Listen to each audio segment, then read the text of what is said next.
Bonjour à toutes et à tous et bienvenue sur NTD L'Actu, votre point sur l'info de ce mercredi 24 avril. Dans quelques instants, nous allons retrouver Anthony qui va nous emmener aujourd'hui dans le monde du sport pour faire un point sur la pédocriminalité et les abus sexuels. Mais tout d'abord, faisons un tour de l'actualité. En France, la SNCF a conclu un accord avec les syndicats pour offrir aux conducteurs et aux contrôleurs un régime de cessation progressive d'activité plus généreux. Cet accord est estimé à un coût annuel maximal de 300 millions d'euros comparé aux 30 millions actuels. Il permet également une amélioration du dispositif de retraite anticipée. Les critiques estiment que cela constitue un contournement de la réforme des retraites aux frais des contribuables et que cette négociation est un moyen pour le gouvernement d'acheter la paix sociale à l'approche des Jeux Olympiques. Et le gouvernement a décidé d'aider aussi les EHPAD en leur allouant 650 millions d'euros pour faire face aux difficultés financières du secteur. Une enquête a révélé que près de 85% des EHPAD publics ont enregistré un déficit en 2023. Une augmentation de 5% du financement de l'État pour les EHPAD publics est prévue, ainsi qu'une augmentation potentielle et sous certaines conditions pour les EHPAD associatifs. Et dans un peu plus d'une heure, 2 avions de voltige vont survoler Paris et 15 parachutistes seront largués au-dessus des Invalides. Cette opération est organisée à l'occasion de la tournée des drapeaux olympiques et para-olympiques 2024. Le premier avion larguera les parachutistes vers 15h15 aux Invalides, tandis que le second survolera Paris entre 18h45 et 19h15, passant par plusieurs sites emblématiques. Et la préparation des JO ne font pas que des heureux. Hier, les forces de l'ordre ont évacué les occupants d'une trentaine de tentes dans le 5e arrondissement de Paris. Cette évacuation suscite des critiques, des associations dénonçant un nettoyage social de la capitale en prévision des JO 2024. De leur côté, les autorités affirment que ces évacuations ne sont pas liées aux Jeux Olympiques à venir. Et il est temps déjà de retrouver Anthony. Anthony, c'est à vous. Merci Rémi. Bonjour à tous. 4 ans se sont écoulés depuis la révélation par Disclose du scandale sur la pédocriminalité et les violences sexuelles dans les milieux sportifs. Et le mois dernier, le gouvernement a finalement pris des mesures concrètes pour protéger ses athlètes. Ce qui a donné lieu à la promulgation de la fameuse loi Abitbol. Cette loi tire son nom de la patineuse artistique Sarah Abitbol qui a révélé avoir été violée par son entraîneur à l'âge de 15 ans. Naturellement, elle s'est réjouie de cette avancée qui vise à protéger les mineurs et à assurer l'honorabilité dans le sport. Car sur le papier, le texte de loi impose le contrôle des antécédents judiciaires des encadrants sportifs. Une mesure qui d'ailleurs est réclamée depuis longtemps par les associations de protection de l'enfance. Mais, comme nous allons le voir, le chemin est encore long pour briser l'omerta qui règne dans le milieu sportif. Tout de suite, un résumé des avancées et des limites de cette nouvelle loi. La loi Abitbol, promulguée le 8 mars dernier, rend notamment obligatoire et annuel le contrôle des antécédents judiciaires des encadrants sportifs, professionnels comme bénévoles en charge d'activités pour enfants. Ces vérifications incluent également le fichier des auteurs d'infractions sexuelles ou violentes. Toute présence sur ce fichier entraîne désormais une interdiction d'exercer. Cette mesure répond à une statistique alarmante révélée par les enquêtes. Un agresseur sur 2 est récidiviste.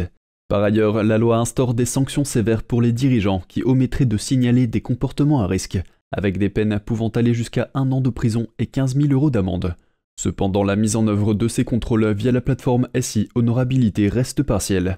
Le ministère des Sports admet des retards significatifs dans l'application des contrôles d'honorabilité, avec 800 000 encadrants sportifs encore hors de portée de ces mesures à la fin de 2023. La Fédération française de tennis, alors dirigée par l'actuelle ministre des Sports, Amélie Oudéa-Castéra, fait partie des mauvais élèves, avec seulement 0,3% de ses bénévoles contrôlés en 15 mois. La loi crée aussi une sanction pour les dirigeants qui n'auraient pas signalé des comportements à risque. Suite aux révélations des députés, le parquet de Paris a ouvert plusieurs enquêtes visant des responsables de fédérations. Mais malgré un afflux de signalements, les moyens de la cellule Signal Sport, créée en 2020 au ministère, restent limités avec seulement 3 agents. Le ministère reconnaît que les enquêtes peinent à être menées dans de bonnes conditions et des délais raisonnables. Des renforts ont été promis dans les services départementaux. Si la loi Abitbol marque une avancée, les députés, eux, pointent un traitement plus qu'imparfait des violences dans le sport. Ils dénoncent notamment l'inertie stupéfiante du ministère face aux graves défaillances de l'Institut national du sport. Et ils craignent aussi un risque renforcé à l'approche des Jeux Olympiques, la pression de la performance étouffant la parole des victimes. Alors, pour remédier au problème, les élus préconisent de confier la cellule Signal Sport à une autorité administrative indépendante, sur le modèle un petit peu américain. Mais la ministre Amélie Oudéa-Castéra s'y oppose, préférant s'appuyer sur les moyens existants. Et cela malgré l'avis favorable de plusieurs fédérations. Un refus qui illustre tristement la difficulté à réformer un système encore trop souvent régi par la loi du silence. Et comme le résume la députée Sabrina Sebaï, un ministère incapable d'exercer sa tutelle fait face à des fédérations incapables de se réformer d'elles-mêmes. Bref, il reste encore du chemin à parcourir pour que la protection des mineurs ne devienne une priorité dans le sport français. Rémi, c'est tout pour moi. Merci Anthony, et si vous aimez nos émissions, pensez à cliquer pour vous abonner et à liker la vidéo. Ce petit geste est pour nous un grand encouragement, alors merci de vous abonner à la chaîne et de liker la vidéo. Et au Moyen-Orient, la guerre à Gaza se poursuit avec des frappes persistantes sur le territoire palestinien, marquant plus de 200 jours de conflit presque sans répit. Après les 61 milliards d'aides allouées à l'Ukraine, le Sénat américain a récemment approuvé une aide militaire à Israël, votée aussi bien par les républicains que par les démocrates. Le chef de la diplomatie israélienne a exprimé sa gratitude envers le Sénat américain pour son soutien à Israël, soulignant que cela renforçait l'alliance entre les deux pays et envoyait un message fort aux ennemis d'Israël. D'ailleurs, les tensions autour du conflit israélo-palestinien s'exportent aussi aux États-Unis, où des manifestations anti-israéliennes à l'université de Columbia et ses environs ont dégénéré. Les méthodes employées ne relèvent en effet pas d'une protestation normale, mais sont souvent basées sur des idéologies d'extrême gauche et des méthodes révolutionnaires violentes. Des étudiants juifs ont été harcelés et agressés au point que l'université et la ville de New York ont été interpellés pour assurer leur protection. En réaction, l'université de Columbia a opté pour l'enseignement à distance.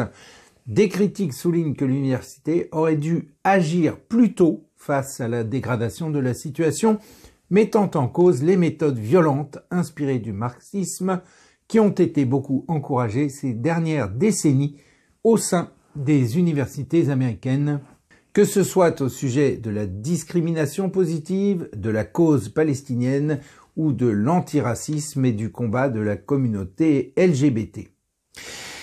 Et changement de décor, on arrive en Inde où les habitants de New Delhi se sont plaints de problèmes respiratoires après un grand incendie qui s'est déclaré dans une décharge. Les autorités ont dû déplacer des piles d'ordures pour stopper l'incendie. Un habitant a déclaré que la fumée brûlait les yeux, qu'ils ne pouvaient pas sortir de chez eux et que les enfants étaient très mal à l'aise. Finalement, l'incendie a été maîtrisé. Et on retrouve tout de suite Vladia pour les actualités Chine. Vladia, c'est à vous, on vous écoute.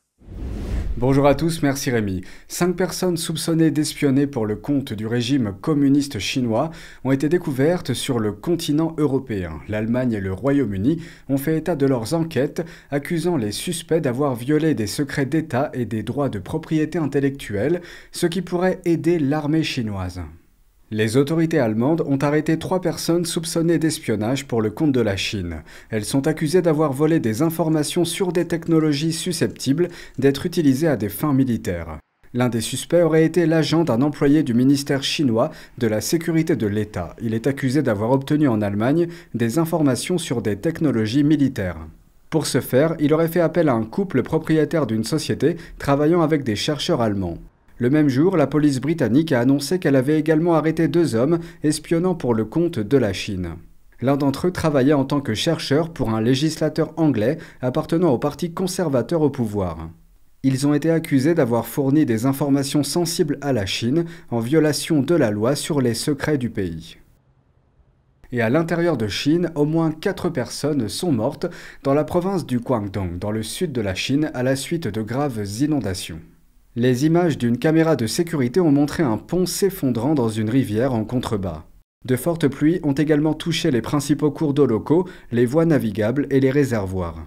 Les médias d'État chinois ont fait état de 4 morts dans 2 villes distinctes de la province du Guangdong, sans préciser les circonstances. Les 2 villes font partie des zones les plus touchées par les pluies torrentielles. Des recherches sont en cours pour retrouver 10 personnes disparues. Lundi, environ 110 000 personnes avaient été évacuées dans la province. Quelques 26 000 personnes se trouvaient dans des abris d'urgence. La ville de Guangzhou a enregistré le niveau de précipitation le plus élevé depuis que les données sont enregistrées. Les autorités météorologiques chinoises ont prolongé une alerte. C'est tout de mon côté, merci à tous, merci Rémi, à demain.